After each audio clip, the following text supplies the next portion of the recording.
Shit. Setbacks are supposed to be the thing that propels you forward, temporarily.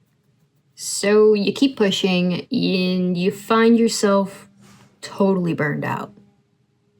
Then what?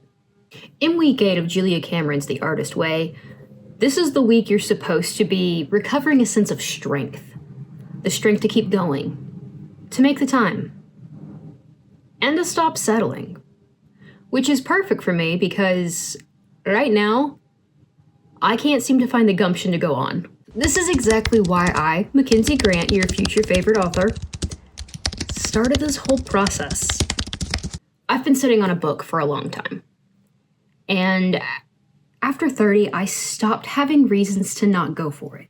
In week 8 of Julia Cameron's The Artist Way, you're supposed to be recovering a sense of strength.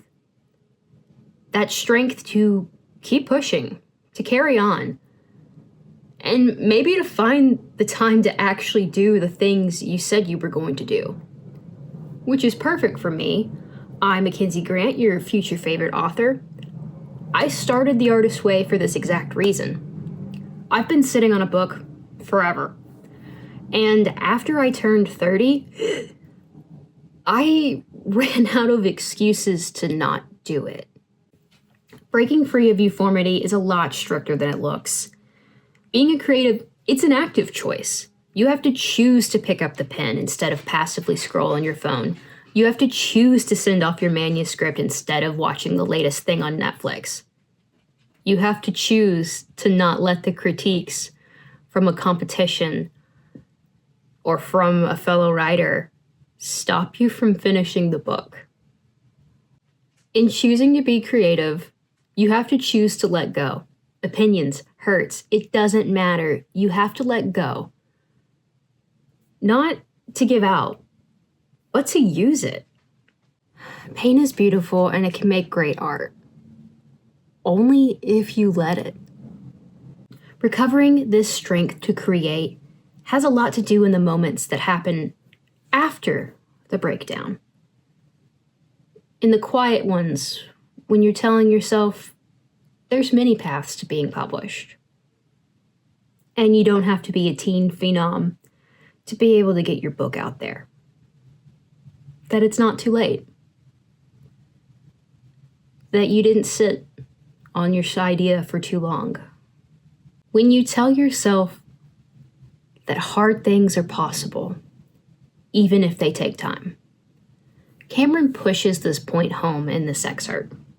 One of the most difficult tasks an artist must face is a primal one: artistic survival. All artists must learn the art of surviving loss of hope, loss of face, loss of money, loss of self-belief.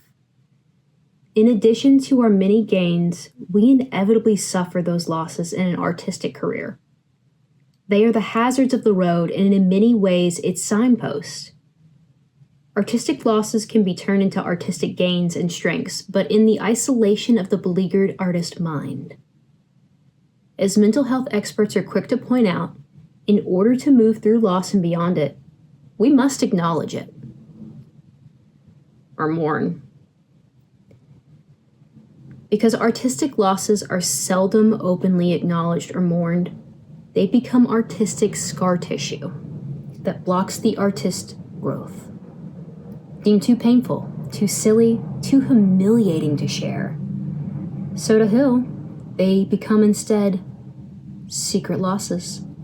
The disappointing reception of a good piece of the work, the inability to move across into different medium or type of role due to other people's expectation of us are artistic losses that must be mourned. It does no good to say, oh, it happens to everybody, or who was I kidding anyway? The unmourned disappointment becomes the barrier that separates us from future dreams. Process over product is how I take it. To want to continue a creative pursuit when rejection has already come requires more than a want to see your name on a book. You have to enjoy what it takes to get there. What I like about writing is the little ways a word change can shift the whole vibe. How you can shape entire worlds with a paragraph. The way a good story just slides together like a puzzle. That the best stories teach you about humanity, and sometimes if you let it, a good story can shape you.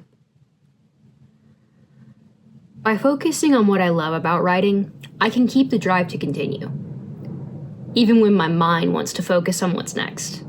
So to move forward, I'm thinking smaller. Back in May, this was about keeping a routine because I was worried without the morning pages and the artist way, I was going to stop writing completely. I haven't, thankfully. In fact, I've written so much more since I stopped the artist way than I ever did during it. Things are left to breathe more. I need more time to ruminate on my plot, my characters, the how, the why, all of it. Especially since I learned that I might be a pantser. Shifting my focus from the inner work to outer productivity is my new area of strength I'm trying to grow. Things hurt in the past, and eventually they'll hurt in the future too. But that doesn't take away why I love to write in the first place.